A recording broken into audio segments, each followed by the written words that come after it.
Hey guys, we've got Ubisoft for Days here at the E3 Mixer stage. That's right, and here to tell us about Division 2 is game director Matthias. You got it. I got it right the first time, so I don't have to say it again for the rest of the one. You went in so unconfident in the first one. I was so confident. Let's wait, did someone just Somebody switch? just got the hype. Somebody just failed at the hype zone, I think. No, but we're gonna talk about the Division 2, and I know you guys have been seeing a lot in our shots. We've actually got it here in our booth, which is super exciting. We've got agents back there, fresh and ripe, trying to get their training on. But we first have a trailer, I think, that we're gonna show, and then we're gonna jump right into the game. Awesome. So we're gonna just roll that.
That is such an epic trailer. Every time you see it, you just kind of be like, okay, yeah, I want to play now. I'm ready to suit up. Yep, lock and load. Let's go. And then open beta too. I saw that at the end. I actually did not know that. Yeah. That's super exciting. It's super exciting here. Now, that's the Division 2, but for players who are maybe new to the world of Division, what is the Division specifically? Right. So the Division itself is actually an agency. It's the last line of defense. If something happens in society, all layers of protection that are supposed to catch, it from falling, if they fail, the Division is activated. There's civilians. Almost like the last hope of mankind. Exactly. There's sleeper agents embedded in society that becomes activated. In the first game, we saw the watches lighting up. Okay, they know, okay, it's our turn now. We have to just leave everything behind and go for it. So it all starts in Manhattan, right? The first game is in middle of snowy winter in Manhattan, where on Black Friday what's called the dollar flu, the green poison is released on purpose. It's a pandemic, a strain of smallpox that wreaks havoc in the city. Almost erases humanity right there from the get-go. And ultimately the entire country, right? So what we're doing now is that experience of saving what remains in New York. We're taking the timeline from snowy winter in Manhattan into hot, humid.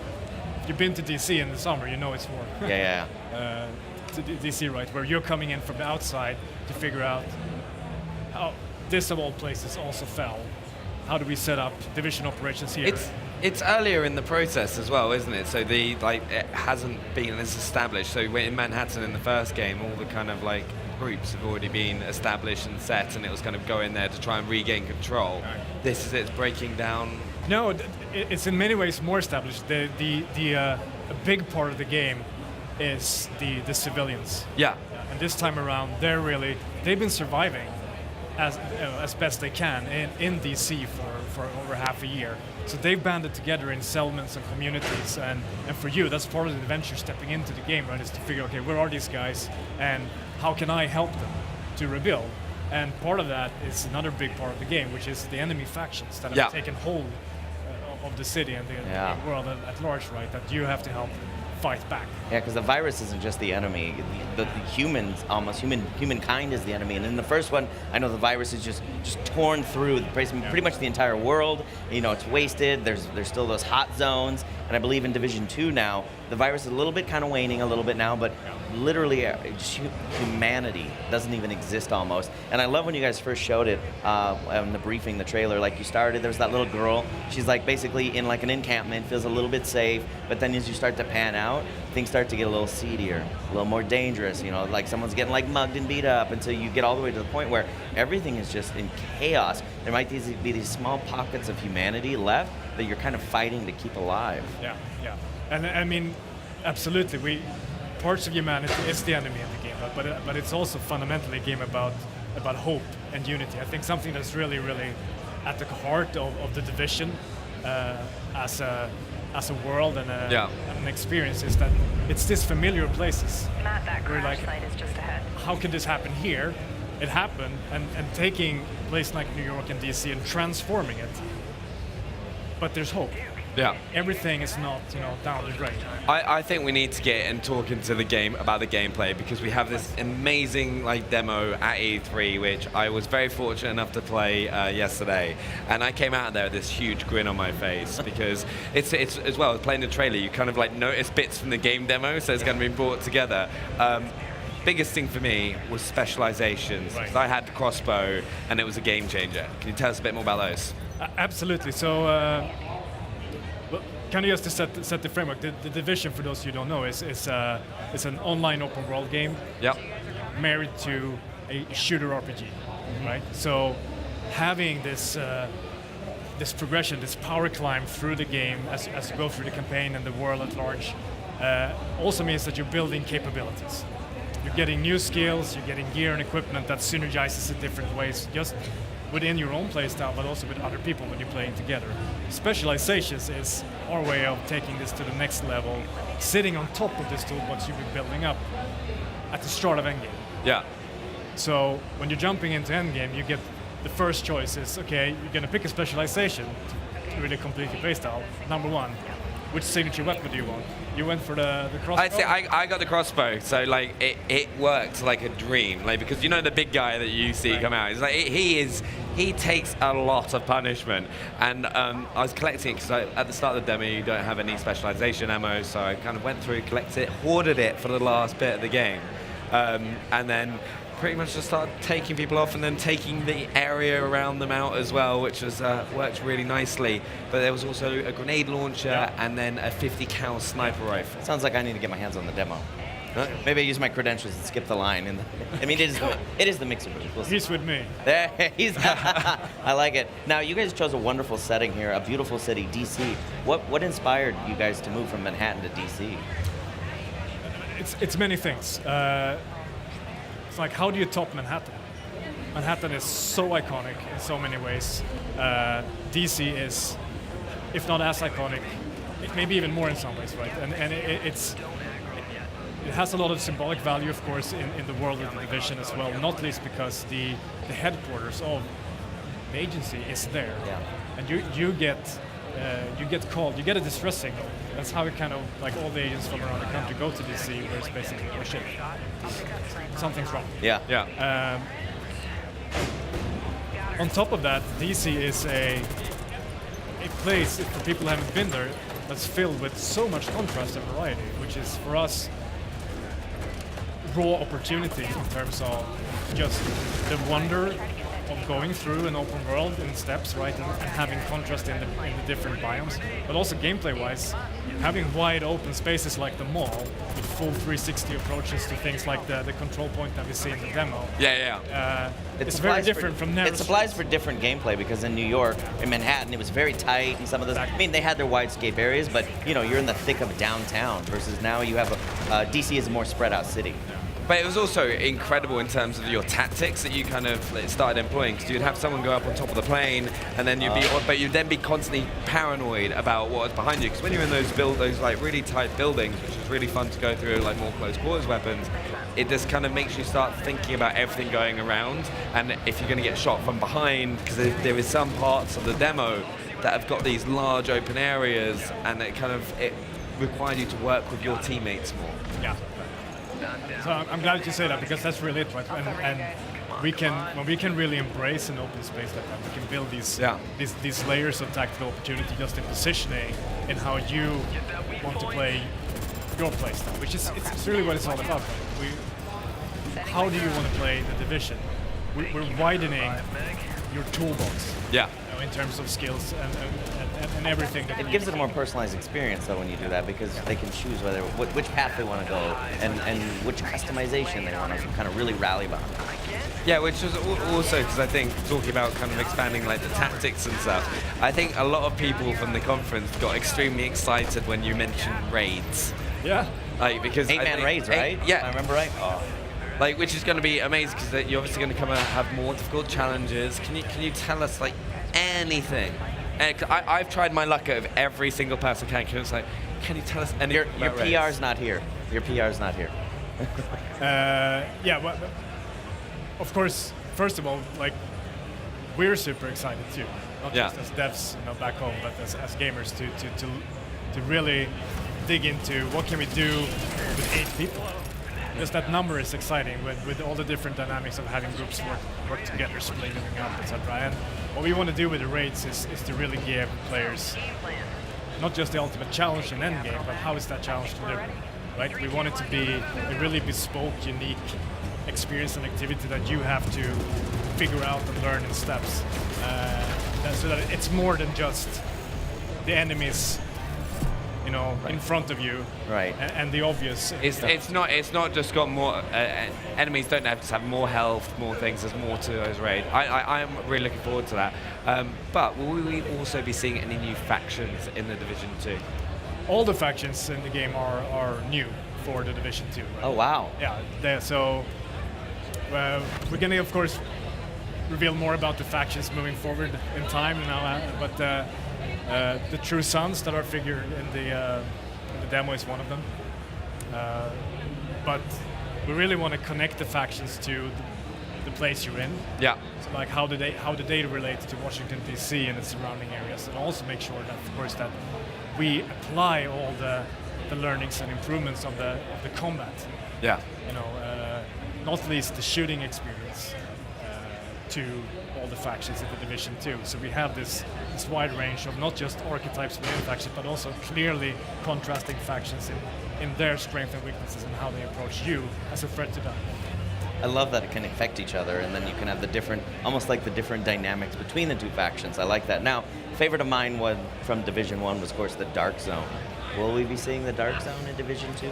We will absolutely see the Dark Zone, yes. And the Dark Zone has always been very dear to us.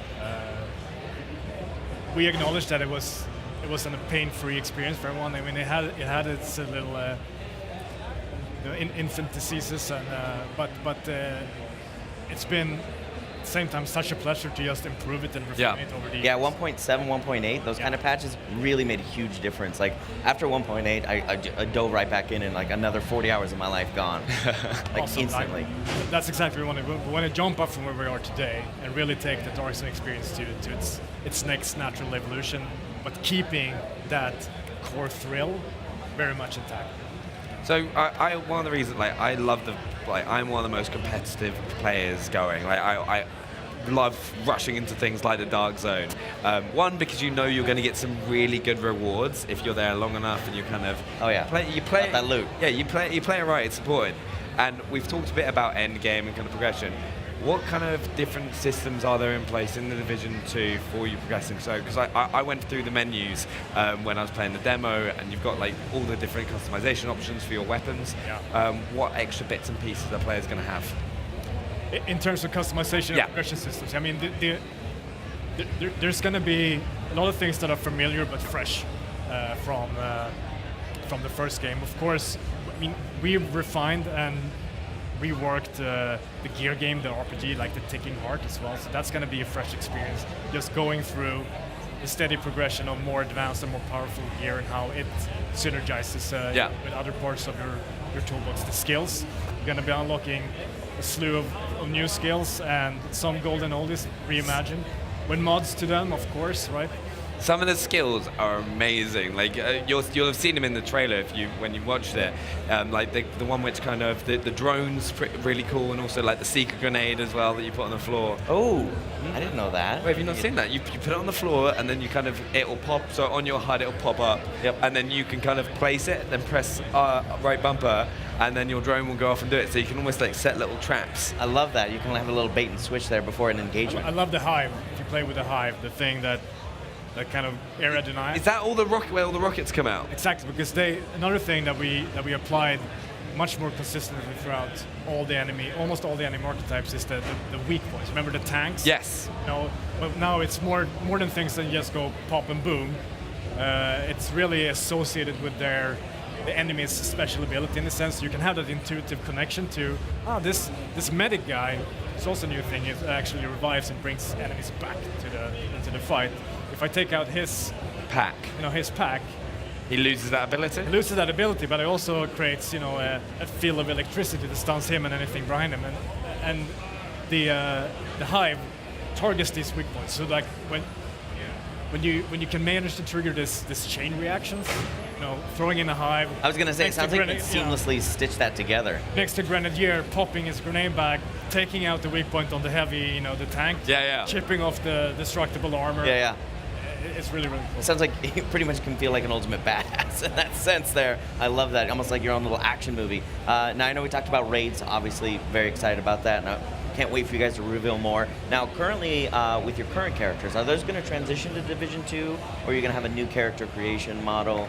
Yes. I know a lot of people love that character creation. So. Yeah, so the character you're playing in the first game, still in New York.